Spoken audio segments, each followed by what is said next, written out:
3 fashion mistakes you didn't know that models are making. Or maybe in a lot of cases, the person styling them. When you think of male models, you think of perfect looks, amazing clothing, essentially life goals. Every guy seemingly wants to look like one of these guys. And as a result, loads of guys use them as their fashion inspiration to give them ideas on what they can look good in. But surprisingly, some of these guys are making big style errors that honestly make them look worse and probably aren't worth looking at for inspiration. I want to make sure that when you're looking for fashion inspiration, you're not making any of the same mistakes. And if you stick around to the end of the video, I'm throwing in a special bonus tip that I also think is going to help you out. The first style mistake is one that I see all the time, especially in photo shoots for online retailers and even on Instagram, to be fair, and that is this thing, the top button done right up to the top. I see this all the time, especially on casual shirts, but also on formal shirts as well. If you're after optimal aesthetics, then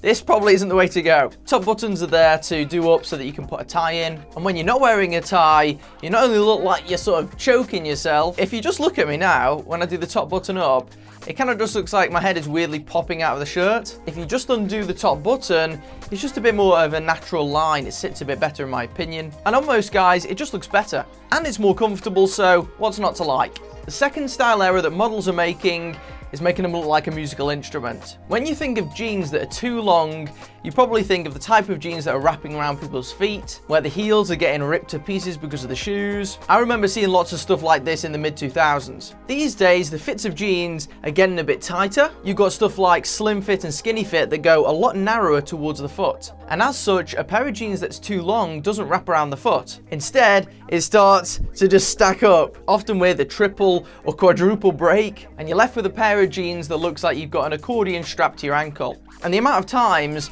that I see this is insane. You've got models posing for retailers in stuff that clearly doesn't fit them. A bit like the first one, this is really easy to avoid. If you've got pairs of jeans that look like that, then you can get them shortened by a tailor, normally pretty cheap. Or next time when it comes to buying a pair of jeans from the same brand, just get a shorter size. It stops you from looking like you bought the wrong size, and the smoothness of the overall cut will make you look a bit taller. The third style error that models or their stylists probably make is to do with jackets. Men seem to have issues with jackets and their buttons. They have no idea what to do with them. And apparently models or photo shoots don't either. Now a suit jacket or a blazer, that type of style, it's supposed to make you look really masculine by slightly building up the shoulder areas and being relatively tight fitting around the waist to give you like a slim and strong looking profile overall. What I see all the time in clothing adverts online is models who are stood up and the button on the jacket is wide open, leaving the jacket flapping around in the wind. The whole look of a jacket hinges on you doing at least one button up to pull it in at the waist to give it the proper shape. Obviously, when you're sitting down, you will have to undo it. Unless you're really hot or maybe you're sprinting,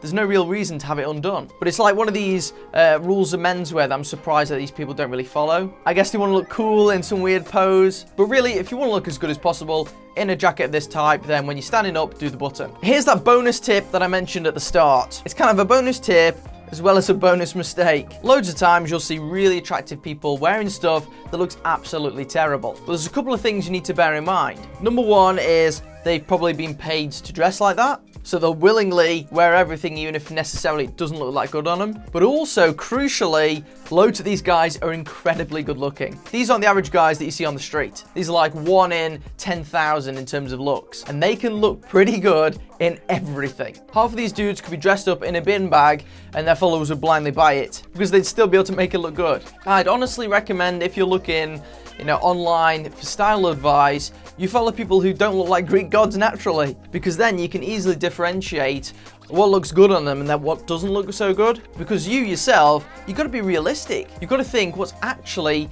going to look good on me, or what'll leave me looking stupid. Anyway, I've been Ben, and if you enjoyed this video, make sure you subscribe to see more tips on what to wear and how to look good. And I've got 2 more videos that I think you'll be interested in watching next, just hovering down below me, so make sure you tap on whichever one you want to watch, and I'll see you on the next video.